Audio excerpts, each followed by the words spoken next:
Okay.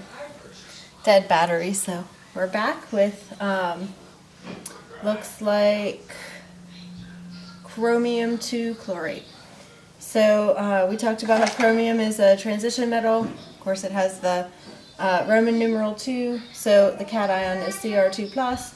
Chlorate, you have to memorize ClO3-. You just switch their charges, so since the charge here is -1, chromium will just be a 1 atom of it.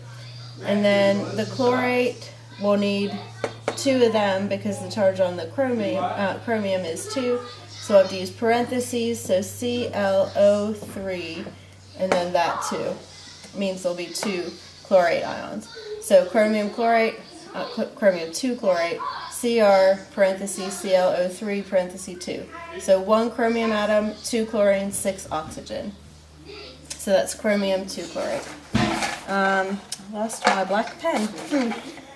Next is potassium oxalate. Potassium oxalate, is that a covalent or ionic compound? Well, potassium is a metal, so it is ionic. It's an easy metal because it's not a transition metal. It's in the first column, so of course its cation will be a +1 charge. Oxalate, that's in the list of good to know, so you don't have to have it memorized, but it's C2O4 with a 2- charge, so it's the anion. So when you write it and you switch, since the oxalate has a 2, you'll need 2 atoms of potassium.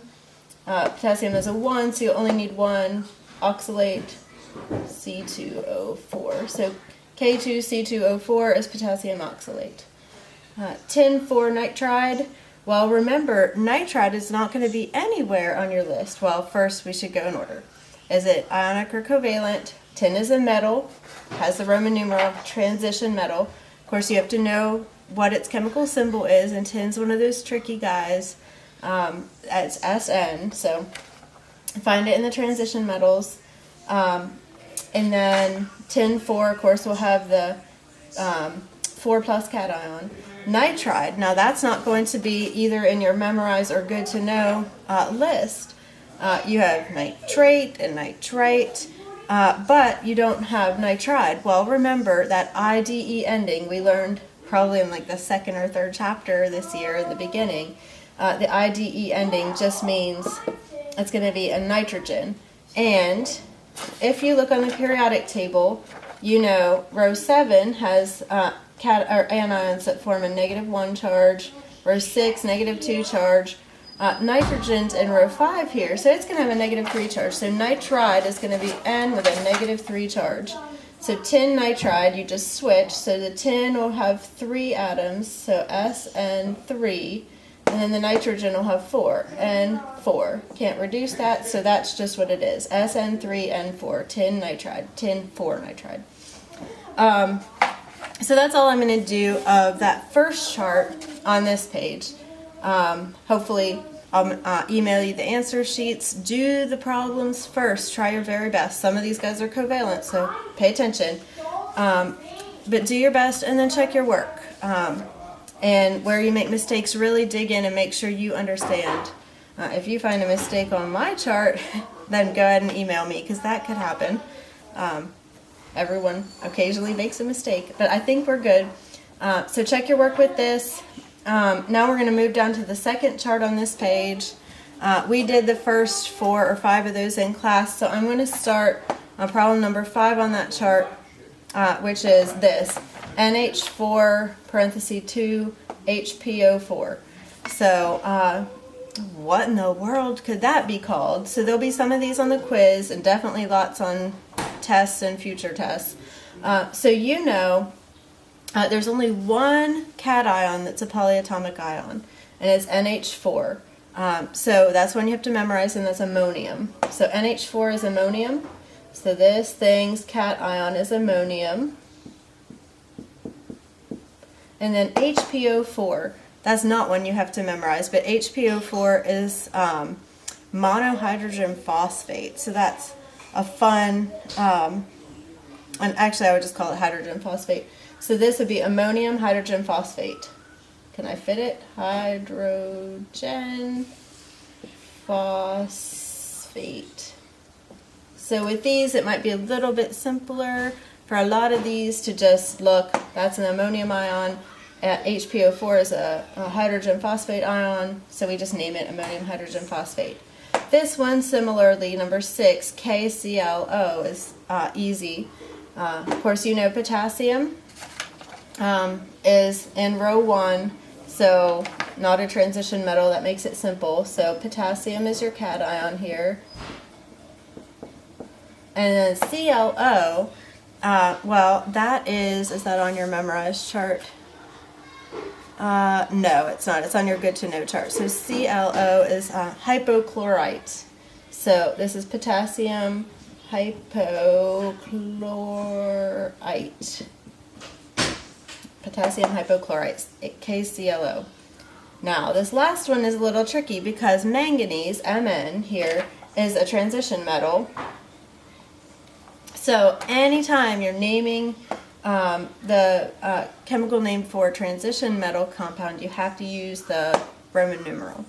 So now we really need to think. So manganese, being a transition metal, we can't just say, oh, it always forms a +1 cation, always forms a +2, always forms a +3, for example, like aluminum. So we have to figure it out. So we don't know about Mn, but we do know that you're going to switch the charges. And F, fluorine, of course, we do know something about because it always forms a -1 anion. So we know we're going to have an F -1, right?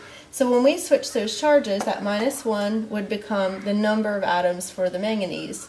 And that would work out because there's only one manganese. So that -1 would go here. So what should have been here to cause the fluorine to have 4 atoms? Well, obviously it would have to be a +4 there to have had it come out like this. So when I name this, I'm going to call it manganese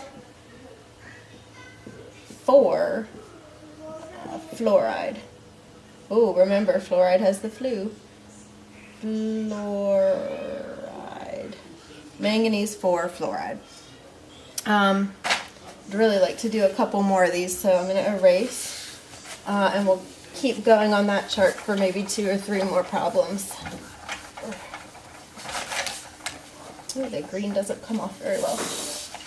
Okay, so the next one, let's see, where are we? AlBO3. AlBO3.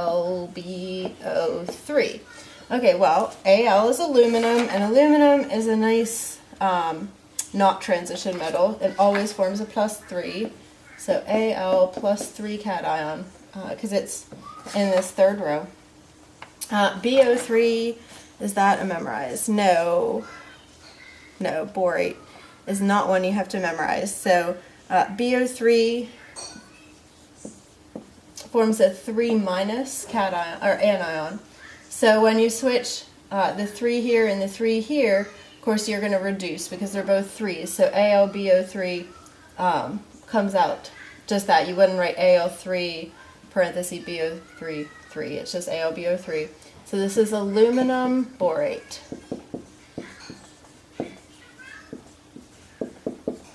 Maybe this will be no, 2 more, because I put a tricky one here. So CBr3. CBr3. Well, carbon is a nonmetal. Bromine is a nonmetal. So when you have 2 nonmetals, of course, you have a covalent compound. So we have to use not ions, but the prefixes that we learned at the beginning of the year. So this one's covalent, just to keep you on your toes.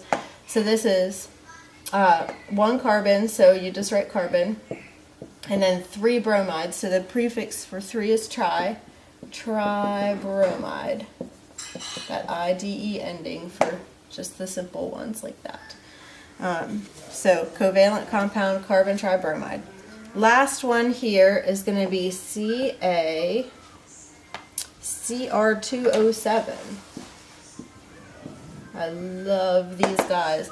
So calcium, Ca, is one of the easy ones. It's in row 2, so you know it's going to form Ca +2 cation. And then dichromate, I think you have to memorize that one, yes. So Cr2O7 2-. is the dichromate ion. So since they're both 2s, you don't have to, you just have to reduce those. So this is going to be calcium dichromate, because the Cr2O7 is a dichromate ion. So calcium dichromate. So both going from the formula to the name and going from the name to the formula will be on the quiz, so make sure you study. And I'll come back with another video for the third worksheet.